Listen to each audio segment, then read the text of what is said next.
Hello there, Virgo sign. Welcome to your monthly reading. Virgo, this reading is for the month of August. Virgo, love reading. Sun, Moon, Rising, Venus. Virgo, hindi lahat ng Virgo maka-resonate sa reading na to. So, takes what resonates and leave the rest. Cross-watchers, pwedeng kayo to at hindi sila Virgo sign. So, put yourself in a situation kung saan kayo naka-resonate. So, Virgo, if hindi kayo naka-resonate sa reading na to, please do check your other placement, your Sun, your Moon, your Rising, your Venus sign, dahil pwedeng doon kayo maka-resonate at hindi dito. So, start. Ano yung pwedeng mangyari this month of August? Virgo, love reading. Titignan muna natin if what is happening right now.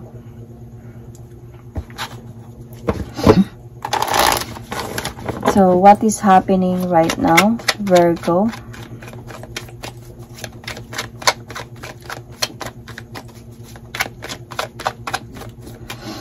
This is your person's situation, okay? Done. So, Virgo, completion, lesson learned, and done. So, done na daw yung person mo. Tapos na daw siya. So, alam ko madami magsasabi ng sana all. Anyway, so, what your person wanted to tell you?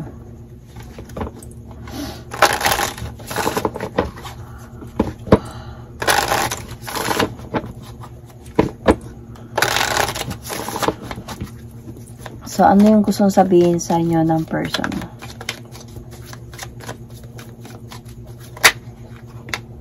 Dalawa. You know, you don't know how hard it is to let you go. I wish I had treated you better. So, siguro, ano na to siya, give up na to siya, Virgo. Not because of done na siya sa'yo dahil ayaw niya na hindi ka na niya mahal or whatever it is. Done na siya siguro on trying to save your relationship dahil feeling ko hindi niya na nararamdaman na gusto mo din i-save tong relationship na to. So, tignan natin sa part mo, ano yung situation mo dito.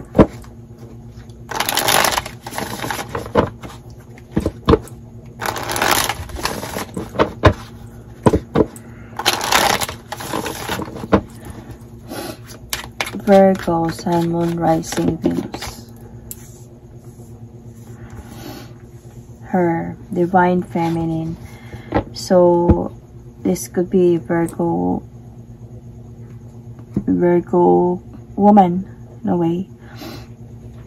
This is your energy, okay? This could be a Virgo woman or a Virgo gay, something like that. So, ang nakikita ko dito, ikaw napakababae ka lang din talaga sa mga nangyayari. Feeling ko dito sa you, Virgo, din, what happened is, yun talaga na una kong nagets dito. Yung, para sa'yo ayaw mo na. Tapagod ka na sa mga, siguro sa pagbibigay ng chance or what. And this person did try not to save your relationship, pero parang feeling niya siguro may sulang, wala na siyang chance. Wala nang chance i-save pa to, kaya he or she just really needs some lessons learned na lang talaga. Done na siya. Pero hindi madali to para sa kanya. Pero parang, para sa kanya siguro kailangan ko nang gawin to kasi parang ayaw na din ni Virgo. Parang it's hard.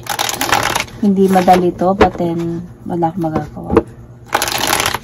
Na para sa kanya siguro sana noon, if he or she treated you better, sana hindi pa mangyari mga to.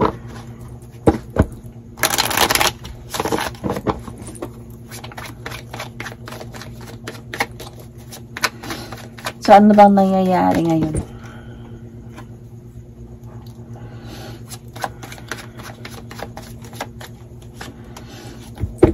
Bumagsak na talaga kayo, Virgo.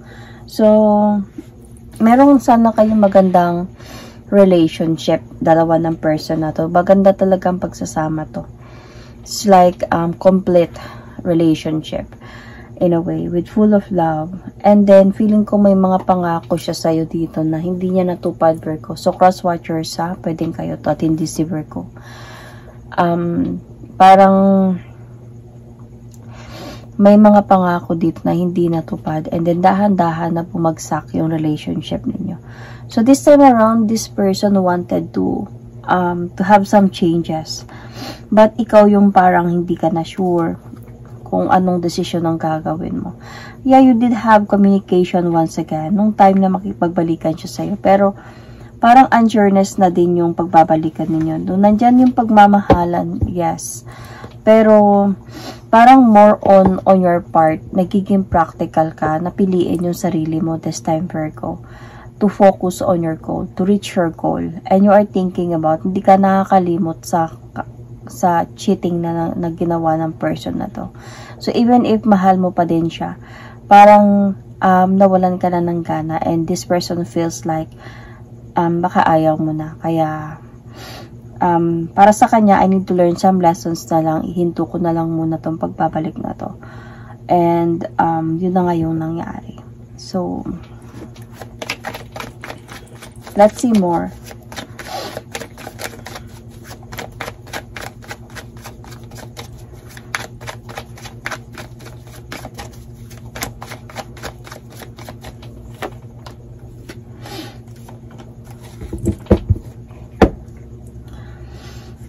So, Virgo, I can see napagod ka dito eh.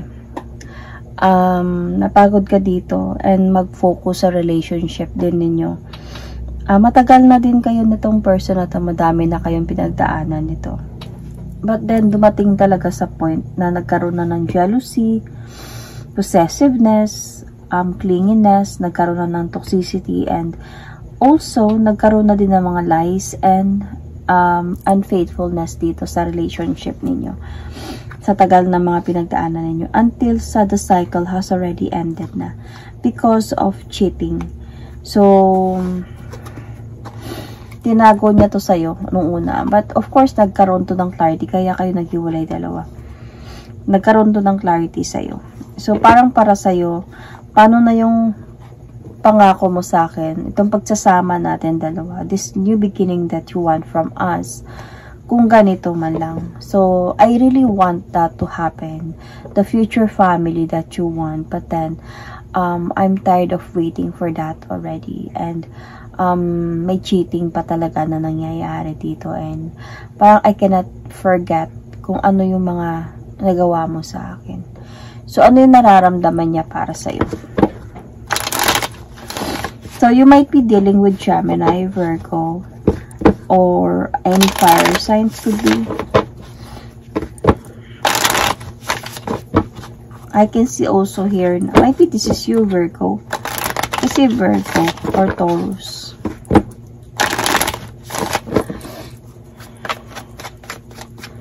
So, ano yung nararamdaman niya para sa'yo?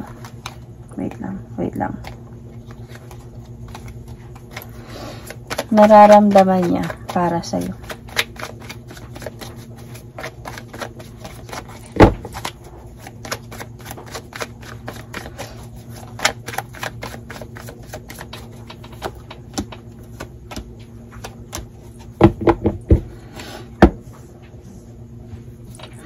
Nako-confuse siya, Virgo. Gusto niya talagang mag-progress itong relationship ninyo. Kung nasa point kayo na nagtatry siya ng best niya na kausapin ka at ibalik ang dati, gusto niya talaga mag-progress to. Kasi he or she is willing to take the leap of faith towards a new beginning with you. Even to marry you.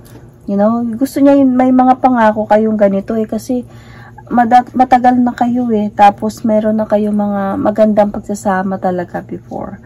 So, humantong lang talaga kayo sa ganito dahil sa third party. Even yung feeling niya, gusto niya pa din para sa kanya, ikaw pa din yung nakikita niyang makakasama niya or sa, might be, sa altar, ganyan. So, wife energy pa din yung nararamdaman niya para sa'yo. Pero umalis lang talaga siya dito ng emotionally, in a way, dahil sa na-stress na din siya sa mga nangyayari. Gusto niya muna siguro magpahinga. Dahil siguro ngayon sa pagbabalik niya, nakaramdam siya siguro ng parang I am trying too hard. Yet parang hindi ko naramdam kay Virgo. Yung na-appreciate niya pa ako. Parang ganun. So, kaya sinabi niya dito, I'm done. Okay. So, hindi siya actually sure kung this is already the last or the end or the final na talaga na paghiwalay. Pero, sa ngayon parang gusto niya munang magpahinga. So, nalalearn niya na yung mga lessons niya this time. So, I can still see here Gemini, Libra, or Aquarius. So, let's see about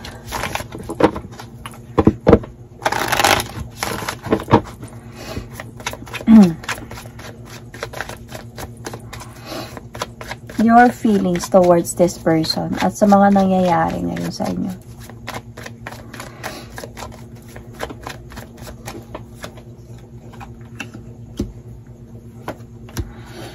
Kaya pala this Virgo, kasi decidido ka na.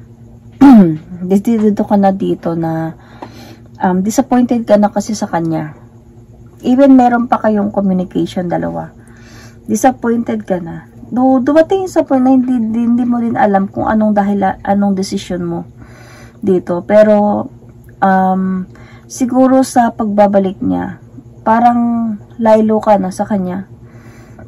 And ramdam na yun. Kasi ikaw hindi mo alam kung anong desisyon ang gagawin mo dito. And sa kanya din naman, hindi kanya maintindihan na, hindi niya na alam kung willing ka pa ba makipagbalikan or hindi na. Parang ganun. Nasa same page pa din ba kayo or not anymore. So, yung feeling mo kasi dito, because you don't know what to decide yet. While this person is offering you love once again, you still don't know what to decide yet. Naiisip mo kasi that you want to have some changes in your life na to proceed na towards new beginning sa buhay mo, sa'yo, pag mo move on to reach your goal or something like that, alone without this person. Parang gusto mo nang umalis emotionally na talaga from this person. Yet, dahil this person, minahal mo din talaga to, and this person is offering you once again, second chance, na-trap ka in a way, naipit ka. Hindi mo ngayon alam kung anong gagawin mo. Yun yung nararamdaman mo dito. Though, namimiss mo siya, naalala mo yung mga memories, but then, nung time na hiwalay kayong dalawa, nag-move on ka na dito eh. Parang, okay ka na, parang you felt the freedom na without this person, and you like it. So, hindi mo alam kung anong gagawin mo. Pero, siya mismo, kaya nga nandito yung, I'm done. So, parang completion and lessons learned na done. Bumitaw na siya dito kasi sabi nga niya dito na you don't know how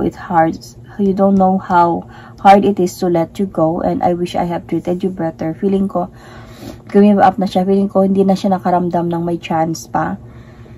Pero it doesn't mean that give up. Ito yung feeling ko dito. It doesn't mean that give up siya like permanently. Parang give up lang siya saglit. Siguro feeling ko magpaparamdam pa din to siya sa'yo. Titingnan natin this month of August. Okay? So, Virgo, you might have Aries, Sagittarius, Leo in your chart. Okay? Check your placements. So, let's see this month of August kung ano yung pwedeng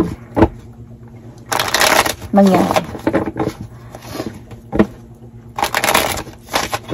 August or in the near future.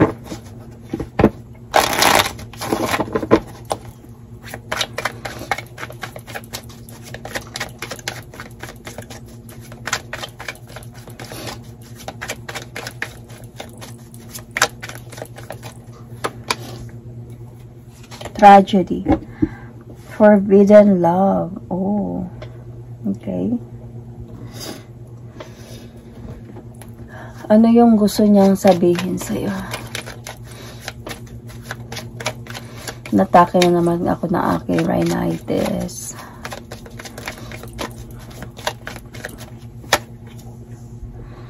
I wish I could share my good news with you. So, your situation.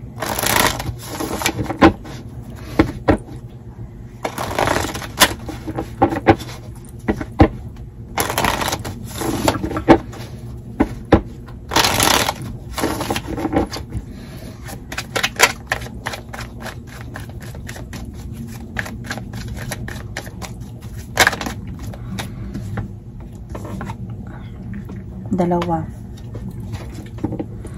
Spiritual awakening. And ano to? Compromise and making changes. Okay. So, I can see here, I wish I could share my good news with you. Siguro this one is a part of him or her na siguro na-promote ba siya, natanggap pa siya, nag-graduate pa siya ng college or whatever it is. May good news sa buhay niya.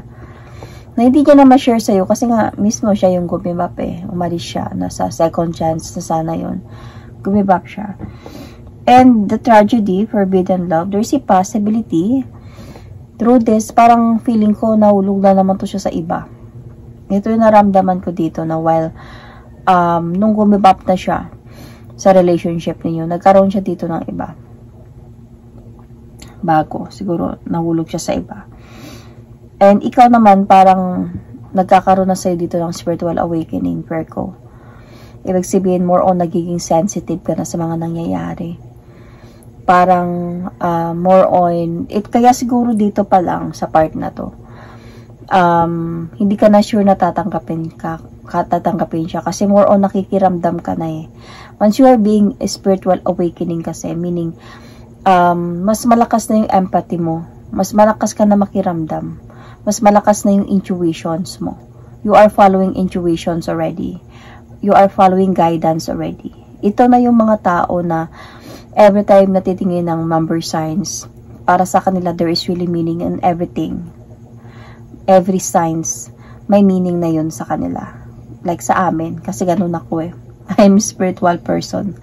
So, every signs detail dyan. Every conversation, nakikiramdam na yan. So, parang nagkakaroon na sa'yo dito ng spiritual awakening, realization. And, dito din naman siguro sa compromise is I think you are already making changes na din. For yourself. I think this is for yourself. Might be this is for yourself na you need to have some changes. Huwag ka na magpakatanga, something like that. Dapat ito yung gagawin mo. Dapat ito to. So, hindi ka na kayo nag-usap dito, banda. Dito might be this month of August. One thing, siguro nalaman mo din siguro, Virgo, na nagkaroon na siya ng bago.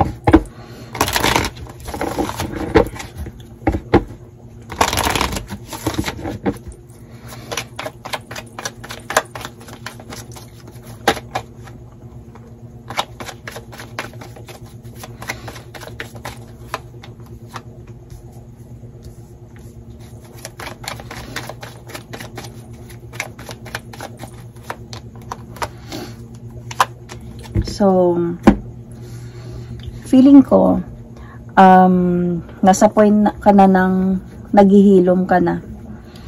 Maghihilom ka na this month of August and magpo-focus ka na talaga dito na to prove yourself. And, also focus ka sa family mo, siguro, sa career mo. And also, and also nag-move forward ka na, never look back from this person. Aside, siguro may mga naririnig ka na din na mga hindi maganda about your person, yun na nga yung forbidden love. And also then parang tinuldukan mo na to. tinudukan mo na to. Feeling ko itong person na to, nagkaroon to siya, meron to siyang ex, though hiwalay na to sila matagal na, kaya naging kayo, matagal na din. Kasi tumagal din kayo nito eh. Feeling ko mga years din yung pinagsamahan ninyo nito. So, meron pa to siyang ex pa talaga. Feeling ko, nag-focus to siya, in the future pa to nag-focus to siya back there, nakipag-ayos to siya doon. Dahil nung time na nung nawala ka, parang nahihirapan din siya. So, parang siguro doon na din siya, dahil meron na din sigurong lesson learned sa kanya. Siguro, naisip niya na lang siguro ayusin yung past niya. So, kaya wala din talagang nangyari sa inyo dito. This night of focus could be continue, wala din. Walang pagbabalikan. Magiging cold na yung connection ninyo dito. Dalawa. And tuluyan na talaga maghiwalayan. So, Virgo, you might be dealing with also Aries, Taurus, Aquarius, or you might have Aquarius in your chart. I can see it. Cancer as well. Sun, Moon, Rising, Venus. Thank you and God bless.